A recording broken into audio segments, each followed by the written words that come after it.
Let me tell you something, if you'd been at Double O that night, you'd remember it forever. Picture this. 7 o'clock sharp, and Double O, the most extravagant restaurant in Lagos, looked like a scene straight out of a billionaire's daydream.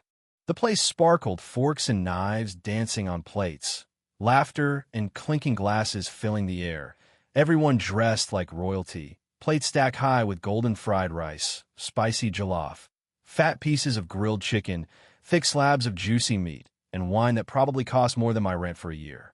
If you think that's an exaggeration, you've never been inside a place like that. But while everyone else feasted, outside, pressed up against the cold glass, stood Danielle, a kid who couldn't have been more than 8, thin as a rail, eyes big and hungry, feet bare and dirty, his world a million miles away from the luxury, just a few steps in front of him. Now, life on the street in Lagos doesn't give you time to feel sorry for yourself. Daniel had already learned what most people twice his age have, that hunger is a pain you can't shake, and pride is a luxury you can't afford. For over an hour, he watched from his little post outside, just hoping, maybe tonight, someone would leave behind a scrap, a bite, even just a piece of bone he could chew on. But no one did. The moment he so much as twitched, Cynthia, the sharpest-tongued waitress in all of Lagos, would come storming out like she was protecting some holy shrine. Every time she saw him inch closer to the door, she'd snap, "Hey, you hungry fly? This place isn't for people like you. Go away before you ruin our customers' appetites." You know what I mean? Some people just like to make life harder for those who already have it rough. Tonight, she was on extra alert, determined that Daniel wouldn't so much as smell a scrap from her dining room. He stood outside, arms wrapped tight around his skinny belly, watching, waiting, just hoping maybe someone would take pity on him, see that hunger in his eyes, wave him in for a meal. But most folks looked right through him, too busy enjoying their own kingdoms of food. Then, right as Daniel was about to give UPA, man at a corner table stood up, tossed his napkin down, and left behind a burger and a bottle of yogurt, barely touched. Daniel's eyes lit up, his feet ready to dart, but Cynthia, fast as lightning, swooped in, grabbed the food, and here's the kicker, walked right outside, locked eyes with Daniel, and dumped him in the trash. If that's not cold, I don't know what is. Daniel hesitated, hunger screaming louder than his shame, but the moment he reached toward the bin, Cynthia barked, "Don't you dare touch that. That shame, I swear, cut deeper than any hunger could." He backed away, tears stinging his eyes, but he wouldn't let himself cry. Not yet. Then, inside, a woman caught his gaze. Beautiful, dark-skinned, dressed in a blue gown, diamond watch on her wrist, she looked like someone from another world. Alone at her table, scrolling her phone like nothing could touch her, she had a plate of untouched food just sitting there, fried rice, salad, chicken, a full glass of wine. Daniel's stomach twisted, but so did his courage. Let me back up a sec. When you've been rejected as much as Daniel had, you either give up or you learn to keep trying, no matter what. So he waited, eyes locked on that table, timing his move. When a moment felt right, Daniel slipped through the door, barefoot on the sparkling tile, and suddenly every head turned. You'd think a bomb had gone off. People gasped, whispered, clutched their pearls. But Daniel just kept walking straight for the woman's table, just as Cynthia spotted him, her voice slicing through the chatter. "You again? I told you." But before she could yank him back, Daniel knelt down beside the woman's table and, voice trembling, said, "Ma, can I eat with you?" You could hear a pin drop. The woman Martha looked up, startled. He was just a boy, dirty, shaking, clutching a ragged brown bag, hope flickering in his eyes. "Please, Ma," he said, "I haven't eaten in 3 days." Before she could reply, Cynthia grabbed Daniel's arm, ready to drag him out.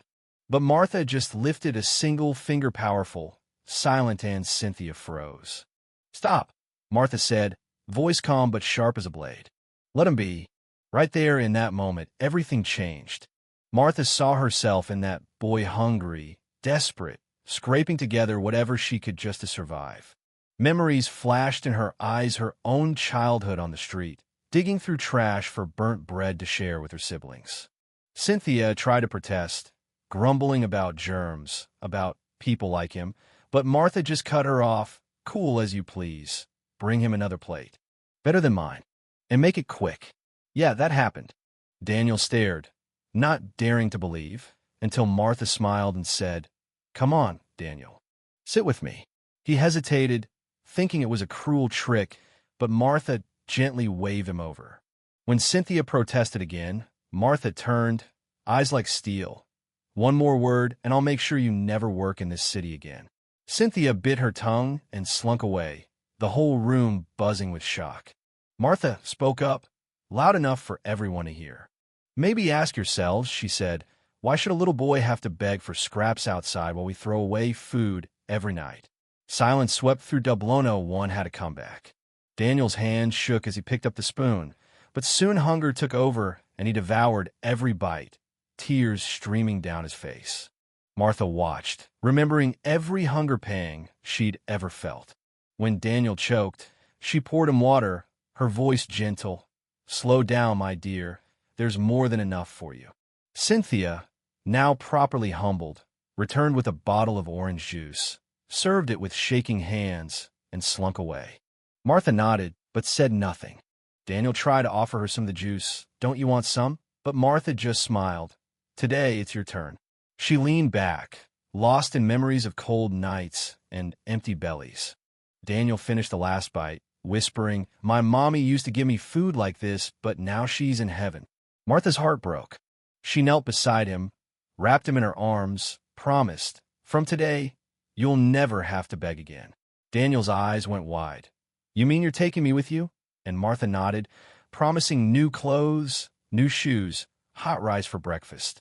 For the first time in a long while, Daniel smiled like a child again.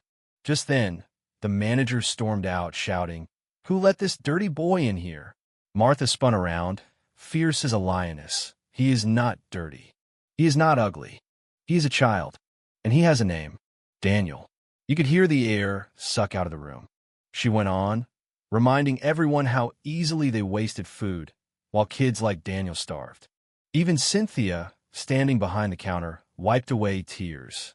Martha took Daniel's hand, ready to lead him out, when a well-known billionaire stood up, approached quietly, and handed Martha an envelope $5,000 for Daniel's new start. She thanked him, led Daniel to her car, and as they drove away, the city lights faded behind them, and Daniel's life turned a brand new page. You tell me, is that justice? Was it luck? Or just a simple act of kindness that changed everything for a forgotten child? Would you have done the same? Share your thoughts down below. Tell us what you believe. Does one act of compassion really change the world, or is it just a drop in the ocean? Let's talk about it.